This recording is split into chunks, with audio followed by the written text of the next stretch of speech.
Assalamualaikum warahmatullahi wabarakatuh. Terima kasih atas pertemuan hari ini. Kembali lagi berbincang-bincang dengan saya, Basim Manguntungi, eh, Latsar CPNS gelombang 5 angkatan 13 2022 asal instansi Universitas Sulawesi Barat.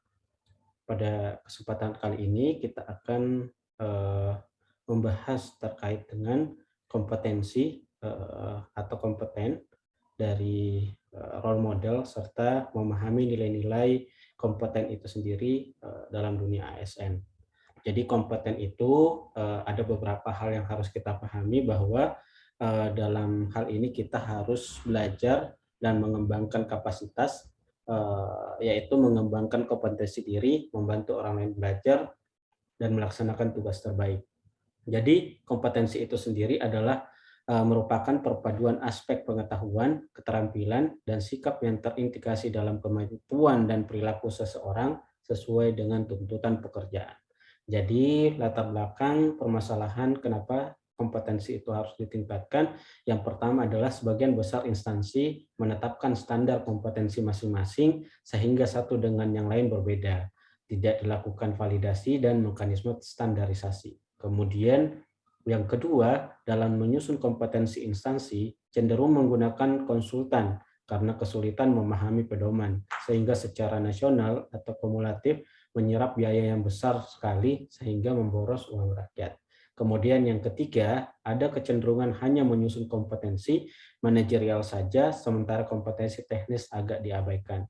Kemudian yang keempat, kompetensi sosial kultural belum bersedia pedoman penyusunannya. Kemudian yang kelima, kompetensi yang ada belum membedakan level kompetensi yang dibutuhkan antara jenjang jabatan sehingga belum dapat digunakan acuan diklat. Uji kompetensi serta kompetensi yang ada perlu dikembangkan atau disiapkan untuk dunia pendidikan atau supaya SDM.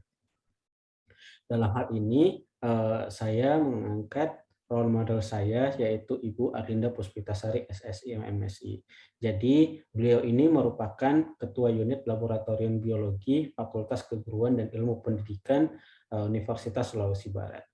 Beberapa yang diikuti beliau untuk mengembangkan kompetensinya adalah yang pertama yaitu mengikuti sertifikasi manajemen laboratorium, kemudian yang kedua adalah mengikuti sertifikasi dosen pendidik dan pekerti, yang ketiga adalah pelatihan dan kursus bahasa Inggris untuk mengembangkan kemampuan dan skill dalam berbahasa Inggris, kemudian yang kelima adalah pelatihan penulisan karya tulis ilmiah, dan yang keenam adalah pelatihan manajemen mutu laboratorium.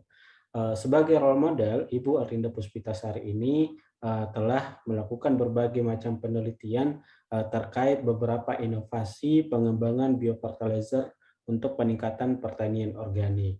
Beberapa jurnal juga telah dipublikasikan beliau, terutama hal yang terkait dengan pengembangan biofertilizer dan fisiologi tanaman. Nah, berdasarkan hal tersebut, untuk role model yang saya angkat dalam hal ini, beberapa hal yang telah diikuti oleh beliau termasuk dalam pengembangan kompetensinya. Jadi berdasarkan Undang-Undang Nomor 5 Tahun 2014 tentang ASN Pasal 70, jadi setiap pegawai ASN memiliki hak dan kesempatan untuk mengembangkan kompetensi. Kemudian yang kedua, pengembangan kompetensi antara lain melalui pendidikan dan pelatihan, kemudian seminar, kursus, dan penataran. Kemudian untuk selanjutnya adalah pengembangan kompetensi harus dievaluasi oleh pejabat yang berwenang dan digunakan sebagai salah satu dasar pengangkatan jabatan dan pengembangan karir.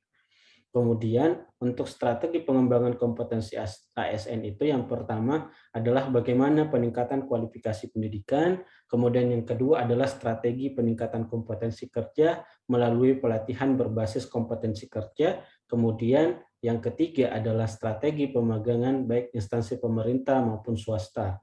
Kemudian dalam hal ini ada beberapa hal yang kita perlu pelajari juga atau bahasakan juga bahwa kompetensi itu meliputi kompetensi manajerial, kompetensi teknik sesuai dengan bidang, kompetensi sosio pemerintahan dan kultural, dan pada akhirnya akan menghasilkan ASN yang berkualitas dunia.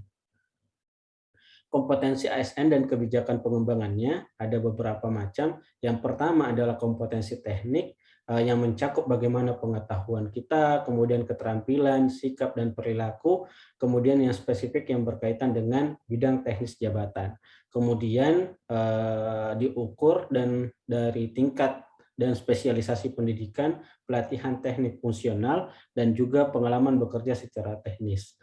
Kemudian yang kedua, kompetensi manajerial mencakup pengetahuan, keterampilan, sikap perilaku yang dapat diamati, diukur, dan dikembangkan untuk memimpin atau mengelola unit organisasi. Kemudian selanjutnya adalah diukur dari tingkat pendidikan dan juga bagaimana pelatihan struktural atau manajemennya. Kemudian yang ketiga adalah kompetensi sosiokultural. Ini mencakup bagaimana pengetahuan, keterampilan, sikap, dan perilaku yang dapat diukur dengan pengalaman berinteraksi dengan masyarakat majemuk dalam hal agama, suku, budaya, perilaku, wawasan kebangsaan, etika, dan nilai moral. Kemudian diukur dari pengalaman kerja yang berkaitan dengan masyarakat majemuk dalam hal agama, suku, budaya, sehingga memiliki wawasan kebangsaan. Nah, inilah kemudian yang disebut dengan berbagai arah kebijakan dari kompetensi ASN. Kemudian ada beberapa tahapan pengembangan kompetensi, yaitu penyusunan kebutuhan dan rencana pengembangan kompetensi, pelaksanaan pengembangan kompetensi, dan evaluasi kompetensi. Kemudian untuk selanjutnya, evaluasi pengembangan kompetensi itu yaitu merupakan kesesuaian antara rencana dengan pelaksanaan pengembangan kompetensi, kemudian kemanfaatan antara pelaksanaan pengembangan kompetensi terhadap peningkatan kompetensi dan peningkatan kinerja pegawai. Jadi mungkin itu yang sempat saya bahasakan dalam pertemuan dan podcast kali ini. Semoga bermanfaat untuk kita semua. Assalamualaikum warahmatullahi wabarakatuh.